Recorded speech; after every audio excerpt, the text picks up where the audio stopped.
Yeah, so we were talking in the previous episode. Let's say previous episodes, skipping the one with the present. Revolution, journalists, protests, miners coming down to Bucharest once. They placed the headquarters of the National Peasants' Party under siege. We were there with working with Radio Sweden and my colleague with Times, and the two journalists from one yeah, fucking each other. Sometimes while we were doing, I couldn't say their work. The idea is that in most days nothing happened. I mean, people came to protest. It was always peaceful, with some exceptions and discussion and um, nothing out of the ordinary for the press to cover. So Radu and I would be sent in the field to cover events. And if something serious happened, we would call and they would come in an emergency. Sometimes there wasn't enough time to, like when they took over the building of the government, and I called from inside. Okay, so that was in previous episodes. Now, I mean, yesterday I was talking about the arrangement with Stefan the Scoundrel. I guess I can give his name. I'm avoiding this thing in case, who knows, one of these little films gets the attention, and then I have to answer questions. Why and did you say that, and how can you prove this, or whatever. Which is unlikely, but I avoid giving names, even with Daniel, the guy I basically praise for most of the time. He did some bad things, but then mostly he's a success story of basically honesty, so to say, as opposed to others. And I don't give his real name, I say Daniel. But Stefan the Scoundrel, I guess there will be quite a few in this day and age. And he did that. There will be living witnesses to confirm the story if need be. So there you go. And I don't think he can. I mean, he sees this and he's, well, no, I have another version. Okay. So I said yesterday he called, gave him $1,700. I said that's all. Spend $800-900 tops for a car. If you find one for me secondhand, you come with it and do your thing, and then you give me, as you said, the money back. What happened eventually was this: he didn't call, didn't return my calls, didn't answer the phone. When somebody answered the phone, it was somebody else, the wife, whatever, and they would say he's not at home, and I would get ever more annoyed,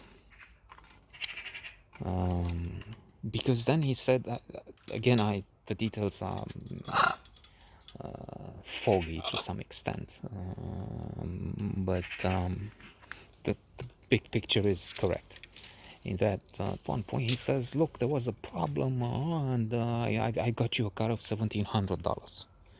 What the hell? I said, what do you mean? I mean, you spent $900 of my money on. I said, no. Well, yeah, but it was something, a lie. Okay, it's not okay, it's very bad. I'm very pissed off because we had an arrangement and you fuck it. Okay, where's the car? Well, that's the other problem, and he would keep on like that. So I decided, okay, I talked to Sandu, his guy, I forgot his name, anyway we would come to another conflict sometime later. Let's anticipate, because I may forget when I come to that period. By the way, next episode I need to talk of, because something else happened in the meantime, the John Foster coming from Britain, and the I Hate You, the Easter with Socrates. That's a good story. I think it was good, funny for me, for our large audience. I don't know. It may not be. It may not be in, because if we're joking and doing metaphysics, it may not be, because there is no audience. So, okay.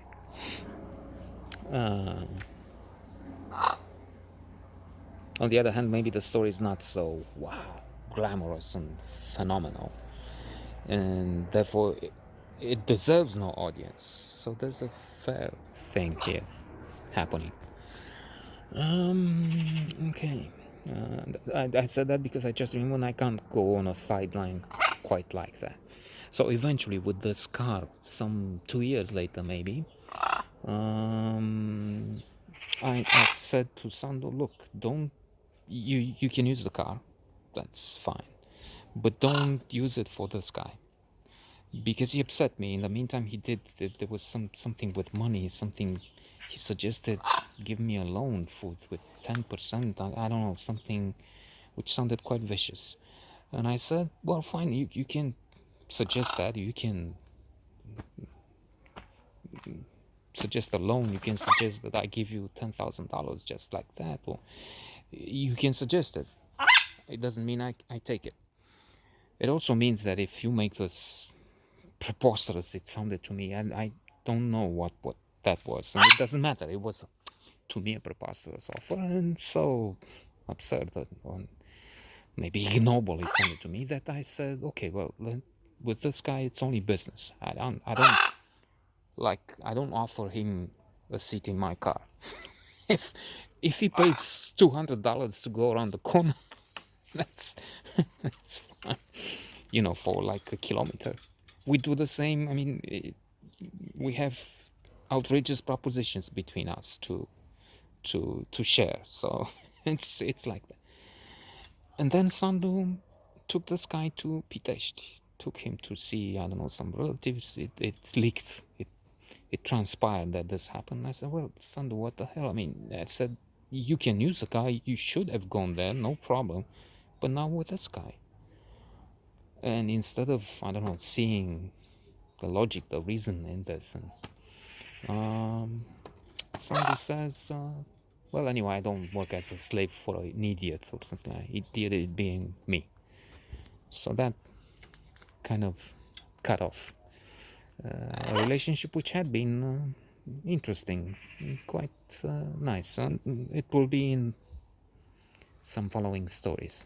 But that was the end with the car. It just came to my mind that the use of the car in certain circumstances would cause this problem. But to begin with, I must say he helped me get it, because he came, this guy with a problem, let's call him Tom. That's not his name in any way. Maybe it was Adrian too, and Socrates. Socrates is tall, and he was imposing at that time. Well, he still is. He's just getting a little older, like myself. And we went to the door, and I said, look, the money I gave you, and I had to, according to our arrangement, to get back in some shape and form, that is half the money you promised, and then a car in the $900, are now subject to an arrangement with these guys. So you have to talk with them. And I suggest, I mean, they also need the value of to return, to end this business. In other words, give the fucking car at least, and fuck you, fuck off. I mean, you cheated me, but let's not. I mean, you took. In the end, it's not clear. Maybe he took $1,200. Maybe he took $1,600 out of the $1,700, because what he did is he took what in America they call a total car, a car that was in an accident. It was so bad that they give you for nothing, or just that's an idea that came to me just now. In some cases, they pay you to take it away. Okay, so maybe he made some money from that side too, and he placed it in a service with a mechanic near the Victory Square, actually, smack in the center of town. So we went there. We took possession, if you will, and said goodbye, fucker. I mean, what can you do? And another incident happened with the car. While it was there, it disappeared. Because the son of one of the mechanics just took it. When it was ready to go on the road, it took it. And just... Now, the police, they said, there's a problem. You have to sue him, or sue the shop, because... Hi, Dave.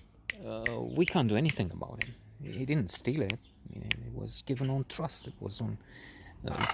it's not a... Hi there. I mean, if it would be parked in front of the house and he were to just break in, that would be theft. But like that, it wasn't theft. It wasn't theft until I went around and offered some money as a... what do you say that? As a recompense, or a reward, if I get the car back, to one of the investigating policemen or whatever. Investigating police. One of the motherfuckers then. And he took this into his hand. He went to the mechanics, pressed, I mean, not like in the movies, he didn't kick them in the balls or the head against the wall. Just, look, you have to, because this is a woman. And somehow he found, okay, he called this guy who called, and then there's somebody there at the door who says the car is at the... In fact, not far from here, at the... not the Mogosh, not the Băneasa Bridge. It's called some of the Străulești Bridge, whatever. It's not so far from here. So found the car there. Had some problem with some tires and something, but fortunately the worker, who knows what the defect was on the engine, because the car would need, with time, various quite frequent repairs. It was anyway old, of course, with even paying $1,700. Had 10 years of service, but still it was, I must also say this, like a helicopter for that time. It's like, I mean, if one has a helicopter, that's a sign of serious wealth. Okay, now an expensive car, very expensive supercar, is another sign of, and you see them rarely here in other places, but expensive cars are quite frequent. So I'm saying helicopter because now if you have, I don't know, an expensive Mercedes, an expensive Audi, expensive Range Rover, if it's 150,000, maybe even 200,000, for the knowledgeable, they would already indicate something. If they look and they say, this is the AMG model and it has this and that, it's about 200. But for the population at large, they wouldn't know the difference. Yes, if they see a Ferrari, they know, okay, that's a sports supercar, that's where the sky is rich. So maybe we should say that too. But even supercars, quite a few. At that time, the Audi was unique. I mean, maybe there were 3. So again, like helicopters. Not 3. 20, 30. There will be 20, 30 helicopters now, I mean, in the whole country. So that's why I'm saying this. It would work wonders in terms of girls seeing it. When we travel with a car, and they would notice it, and wow. And we had a good chance of talking to them and more, having success, having it helps seduce them quite often. So in the end, I didn't want to spend that much, so that was really a bad move, a crook, finally. But somehow the car did help with some things.